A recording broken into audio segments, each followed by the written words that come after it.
президенти ҷумҳурии тоҷикистон пешвои миллат муҳтарам эмомалираҳмон асари гаронарзиши қаҳрамони халқи тоҷик академик бобоҷон ғафуров тоҷиконро шиносномаи миллат ном бурдаву мутолиаи онро вазифаи муқаддас барои ҳар як шахси бедордил гуфтанд.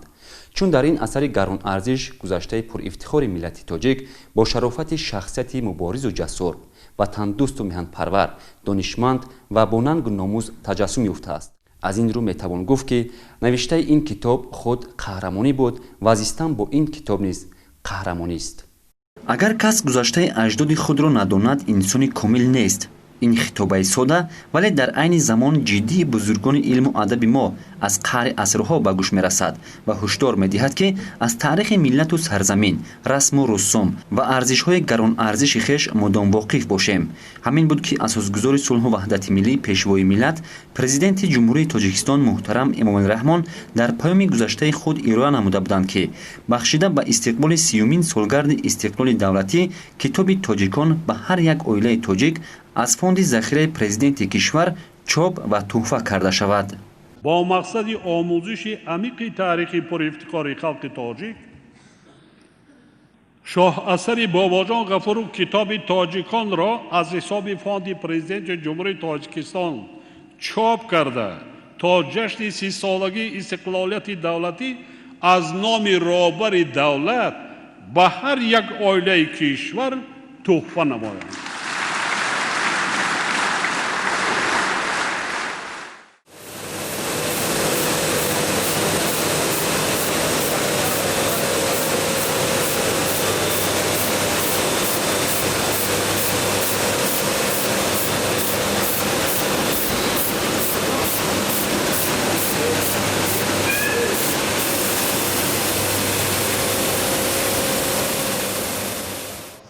китоби тоҷикони академик бобоҷон ғафуров таърихи қадимтарин қадим асри миёна ва давраи навини тоҷиконро фаро гирифта барои ҳар фарди ҷомеаи имрӯзу ояндаи мо арзиши боло дорад.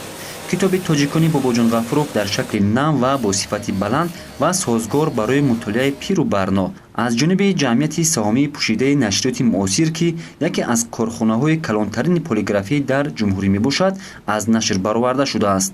як бартарии нашри нави китоб мураттаб шудани он дар як ҷилд бошад, бартарии дигар сифати баланд доштани муқова ва саҳифаҳо. инчунин ҳуруфи истифодагардида дар китоб аст ки шахс дар вақти мутолиа хастагиро ҳис намекунад ва чашм низ осеб намебинад.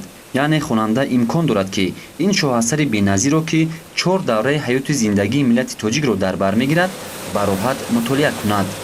коре ки мо дар инҷо истеҳсол мекунем ҳамаш бо сифати баланд аз ҳамин нави коғази монда истифода карда мешавад ки коғази қиматбаҳои хуб мебошад.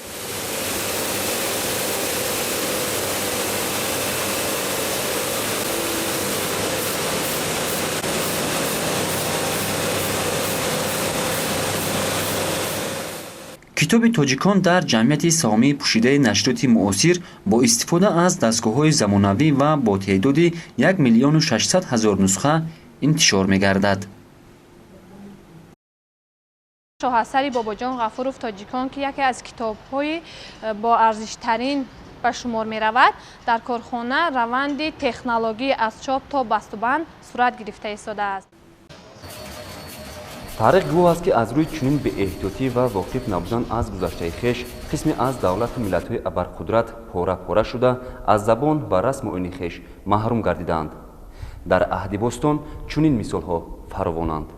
асари тоҷикон дар нашри нав аз 976 саҳифа иборат буда қисми аввали он таърихи қадимтарин қадим ва асри миёнаро дар 558 саҳифа фаро гирифта қисми дуюм бо мураттабии таърихи халқи тоҷик дар охирҳои асри миёна ва давраи нав аз 229 саҳифа иборат мебошад. дар боқимонда саҳифаҳо феҳристҳо бо тарҷумаи ҳоли мукаммали қаҳрамони халқи тоҷикистон бобоҷон ғафуров ва мундариҷа ҷой дода шудааст. китоб дар 6 фасл мураттаб шуда фарогири 9 боб аз ҷумла 5 боб дар китоби якум ва 4 боб дар китоби дуюм мебошад. нашриёти муосир то охири моҳи октябри соли 2020 50,000 китобро аз чоп баровардааст. дар як басти корӣ метавонад то 10,000 барои як басти корӣ то 10,000 китоби тайёр ба истифода дода тавонад. дар шароити кунунӣ яъне замоне ки ҳар фарди ҷомеа ба худшиносии миллӣ ва ҳифзи хотираи таърихии худ беш аз пеш ниёз дорад чопи ин шоҳасар ва дастрасии тамоми мардуми кишвар гардондани он баҳри густариши эҳсоси ватандӯстиву ифтихори миллӣ ва болоравии сатҳи маърифатнокии ҷомеаи мо ҳамаҷониба мусоидат хоҳад намуд. иброҳими неъмат, наврӯзи суннатло, ҷаҳонамо.